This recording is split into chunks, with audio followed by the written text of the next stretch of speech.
പണ്ട് കാലത്തെ ആളുകളൊക്കെ പറയുന്ന ഒരു കാര്യമാണ്, ഞങ്ങളുടെ കാലത്ത് എന്ത് രസമുള്ള അനുഭവങ്ങളാണ് ഞങ്ങൾക്കുണ്ടായിരുന്നത്. മഴ, കാറ്റ്, കായലുകൾ, കൃഷിയിടങ്ങൾ, അവിടെ നടക്കുന്ന പലതരം കൃഷിരീതികൾ, കന്നുകൂട്ട്, ഇങ്ങനെ തുടങ്ങിയ മധുരമായ അനുഭവങ്ങൾ അവർക്കുണ്ടായിരുന്നു. ഇന്നത്തെ തലമുറയ്ക്ക് ഇതൊക്കെ നഷ്ടപ്പെട്ടു പോയി.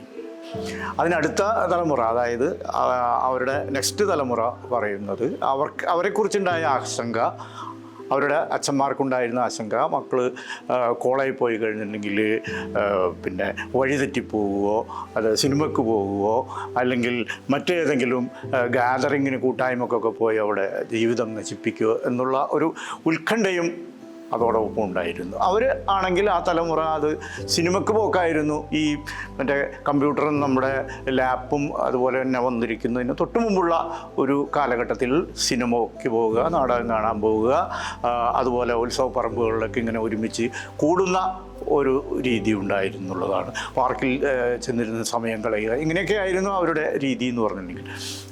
ഇപ്പോഴത്തെ തലമുറ, അതായത് അവരധികം സമയവും മൊബൈൽ ഫോണുകളിലാണ് അവരെ സമയം ചെലവഴിക്കുന്നത്. കൃത്യമായി നമുക്ക് അനലൈസ് ചെയ്യാൻ കഴിയും എത്ര മണിക്കൂർ നമ്മൾ മൊബൈൽ ഉപയോഗിക്കുന്നു, അതിൽ പ്രൊഡക്റ്റീവായിട്ട് എത്ര മണിക്കൂർ ഉപയോഗിക്കുന്നു, അൺനെസസറി ആയിട്ട് ഗെയിമുകൾ കളിക്കുന്നതിന്, അല്ലെങ്കിൽ വാട്സപ്പിൽ ചാറ്റ് ചെയ്യുന്നതിന്, അതുപോലെ തന്നെ ഇൻസ്റ്റാഗ്രാം ആവശ്യമില്ലാതെ ഇൻസ്റ്റാഗ്രാമൊക്കെ നോക്കുന്നതിന് എത്ര സമയം ചെലവഴിക്കുന്നു. ഇങ്ങനെ കുട്ടികൾ മൊബൈൽ ഫോണുമായി ഇങ്ങനെ അഡിക്റ്റായി അത് കയ്യിൽ നിന്ന് ഉപേക്ഷിക്കാൻ പറ്റാത്ത, അത് അവരെ നിർബന്ധിച്ച് അത് നിരോധിച്ചു കഴിഞ്ഞിട്ടുണ്ടെങ്കിൽ അവരിലുണ്ടാകുന്ന മറ്റ് എതിർപ്പുകൾ, അതിനോട് എങ്ങനെയാണ് അവർ പ്രതികരിക്കുക എന്നൊക്കെ നമുക്ക് കാണാൻ സാധിക്കും. ഇങ്ങനെ വളരെ സങ്കീർണമായ വിഷയങ്ങളാൽ നമ്മുടെ തലമുറ മാറ്റത്തിൽ വലിയ പ്രതിസന്ധി ഏത് സമയവും ഉളവാക്കിക്കൊണ്ടിരിക്കുന്നു. അച്ഛനും മക്കളും എങ്ങനെ പോയി കഴിഞ്ഞിട്ടുണ്ടെങ്കിലും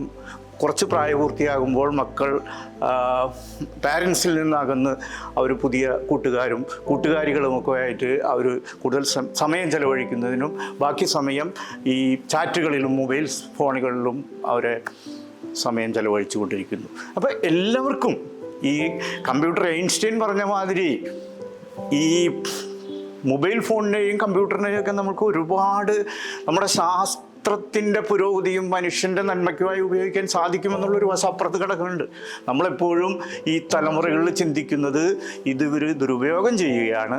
അത് യഥാർത്ഥത്തിൽ അവർക്കൊരു ലൈസൻസ് കിട്ടിയത് നമ്മുടെ കോവിഡ് വന്ന കാലത്താണ്. കാരണം പഠനം പോലും നമുക്ക് സ്കൂളിൽ പോയി പഠിക്കാൻ നിർവാഹമില്ലാതിരുന്ന ഒരു കാലത്ത് കുട്ടികൾക്ക് നമ്മളത് അനുവദിച്ചു കൊടുക്കേണ്ടി വന്നു. അപ്പോഴാണ് കൂടുതൽ മൊബൈൽ ഫോണുകളും അതുപോലെ തന്നെ ലാപ്പുകളൊക്കെ കുട്ടികൾ സ്വതന്ത്രമായി ഉപയോഗിക്കാൻ കഴിയുന്നത്. ക്ലാസ്സിൻ്റെ ഇടയിൽ തന്നെ അവർ പലപ്പോഴും ഇത്തരത്തിലുള്ള ചാറ്റുകളും മറ്റു കലാപരിപാടികളിലൊക്കെ അവർ ഈ സമയത്തും കളിച്ചുകൊണ്ടിരിക്കുന്നു എന്നുള്ളതാണ്. അപ്പം നമ്മൾക്കൊക്കെ പലപ്പോഴും ആശങ്കയും ഉത്കണ്ഠയും കുട്ടികളുടെ ഈ തരം ഡിവൈസുകൾ ഉപയോഗിക്കുന്നതിലൂടെ നമുക്ക് പ്രയാസങ്ങൾ സൃഷ്ടിക്കാറുണ്ടെന്നുള്ളതാണ്.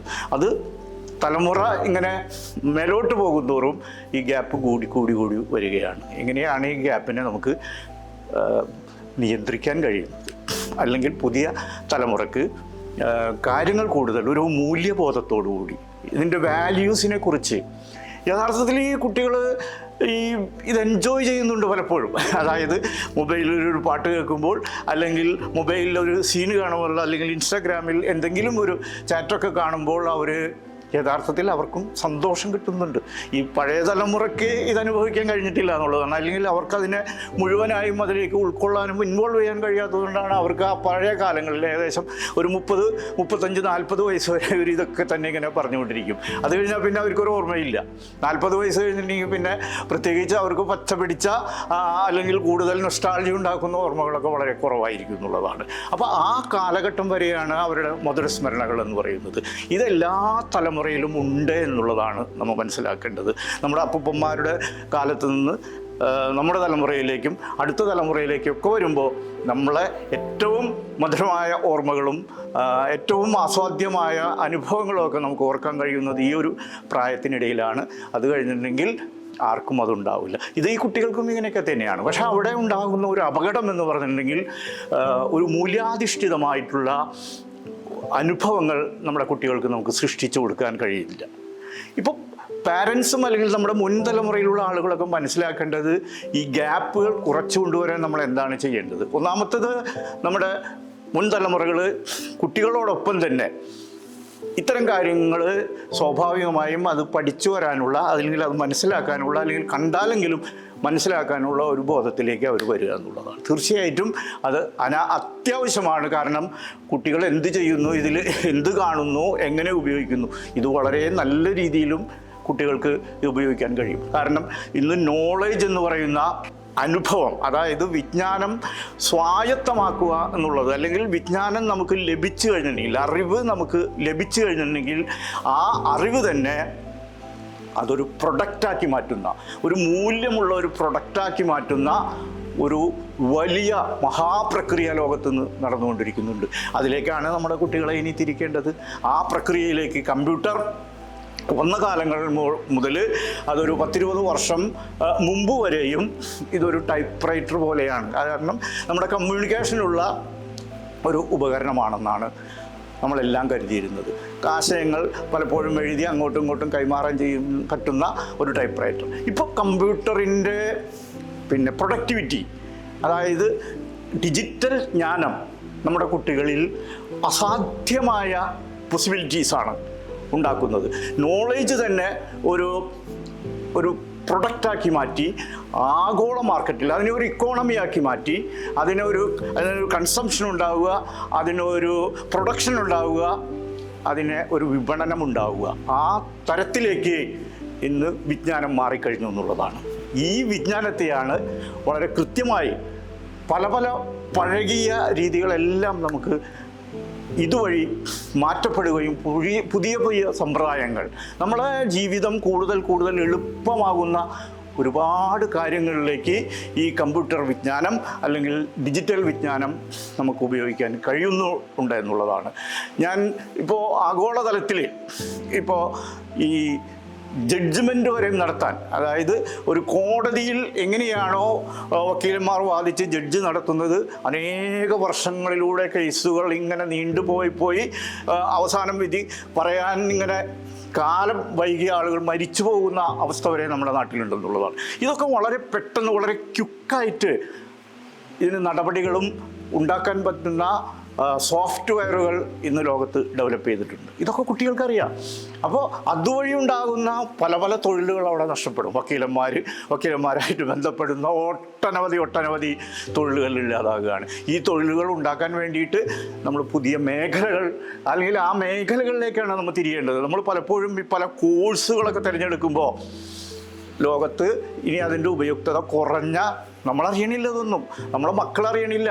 ഇത് നമ്മൾ ആ കോഴ്സുകളിലും ആ കോളേജുകളിലൊക്കെ കൂടി ചേർത്തി അവരെ ഒന്നിനും പറ്റാത്ത ഒരു രീതിയിലേക്ക് അധപ്പതിപ്പിക്കുന്ന ഒരു രീതി നമ്മുടെ ഈ തലമുറയിൽ നമുക്ക് കാണാൻ സാധിക്കുന്നു. അപ്പോൾ അവരെ ഈ കമ്പ്യൂട്ടർ അല്ലെങ്കിൽ ഈ ഡിജിറ്റൽ നോളേജ്, ഡിജിറ്റൽ ജ്ഞാനം മനുഷ്യൻ്റെ നന്മയ്ക്ക് ഇതെത്രമാത്രം ഉപകരിക്കും എന്നുള്ളത് നമുക്ക് നിശ്ചയിക്കാൻ കഴിയില്ല. അത് അനന്തമാണ്. അത്രയും സാധ്യതകൾ ഈ മേഖലയിൽ ഉണ്ട് എന്ന് ഇന്നലെ വരെ അത് തെളിയിക്കപ്പെട്ടിട്ടുള്ളതാണ്. ഈ ഡിജിറ്റൽ ക്യാമറ നമ്മളിപ്പോൾ പല വീടുകളിലും പല സ്ഥാപനങ്ങളുടെ മുമ്പിലൊക്കെ നമ്മൾ ഈ ഡിജിറ്റൽ ക്യാമറ നമ്മൾ വെക്കാറുണ്ട്. അതിൻ്റെ ഉപയോഗം ഞാൻ പ്രത്യേകിച്ച് വിശദീകരിച്ച് തരേണ്ട ആവശ്യമില്ല എന്നുള്ളതാണ്. അവിടെ നഷ്ടപ്പെടാൻ പോകുന്ന തൊഴിലുകളൊന്നും നോക്കുക.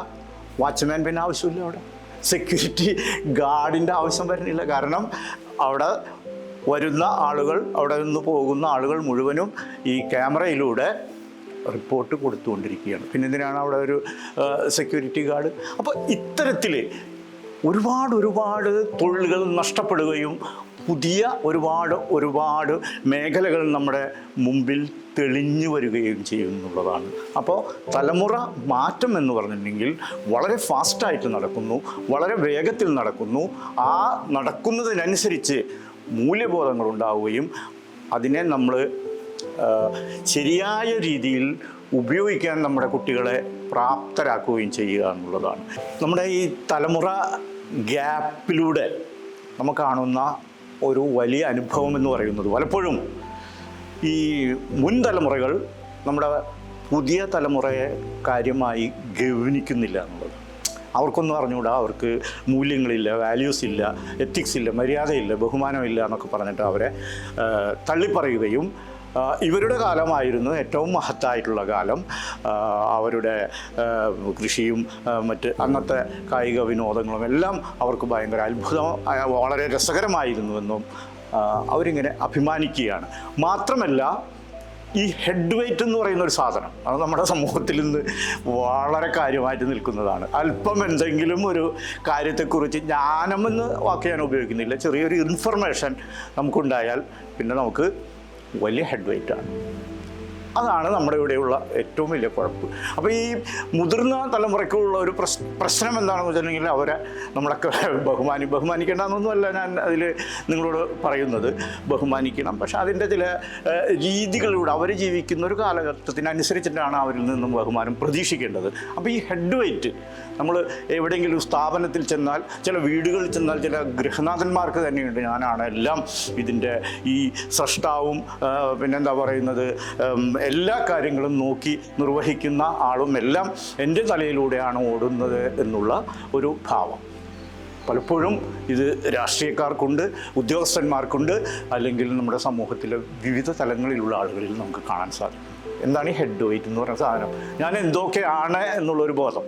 ഇതാണ് ഈ തലമുറ ഗ്യാപ്പിന് അല്ലെങ്കിൽ ഈ തലമുറകൾ തമ്മിലുള്ള ഈ വിടവിനുണ്ടാകുന്ന പ്രധാന കാരണം. എല്ലാവരെയും അംഗീകരിക്കുക, കുഞ്ഞിനെയും അംഗീകരിക്കുക എന്നുള്ളതാണ്. ഞാൻ പലപ്പോഴും പറയാറുള്ളതാണ്, നമ്മൾ മറ്റുള്ളവരെ അംഗീകരിക്കുക. അവർക്ക് കഴിവുണ്ട്, ആ കഴിവിനെ നാം മനസ്സിലാക്കുക, വിലയിരുത്തുക, അവരെ കൂടി അംഗീകരിക്കുക എന്നുള്ളതാണ്. ഇപ്പം ഞാൻ എൻ്റെ പഠനത്തിൻ്റെ ഭാഗമായി പല സ്ഥാപനങ്ങളിലേക്കൊക്കെ ചെല്ലുമ്പോൾ, ഇതിനു മുമ്പും ഇഷ്ടംപോലെ നമ്മൾ ഇവർ ഓഫീസിലൊക്കെ കയറി ചെല്ലുമ്പോൾ കാണുന്ന അവിടെ ഉണ്ടാകുന്ന ഓഫീസ് മേധാവി മുതൽ കീഴോട്ടും ഇങ്ങനെ ഉള്ള ആളുകൾക്കൊക്കെ അവരിരിക്കുന്ന കസേരയുടെ വെയിറ്റ് അനുസരിച്ചിട്ട് ഈ ഹെഡ് വെയ്റ്റ് എന്ന് പറയുന്ന സാധനം എല്ലാവർക്കും ഉണ്ടെന്നുള്ളതാണ്.